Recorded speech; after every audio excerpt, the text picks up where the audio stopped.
Prophetic word. Zechariah chapter 9 and verse 12.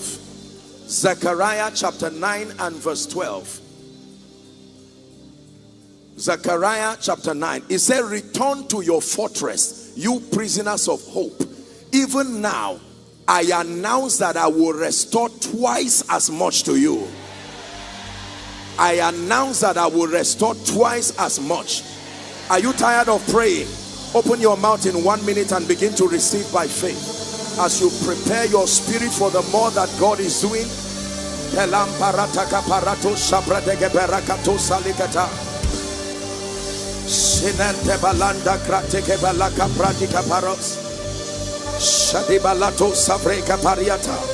I receive restoration by the Spirit of the living God.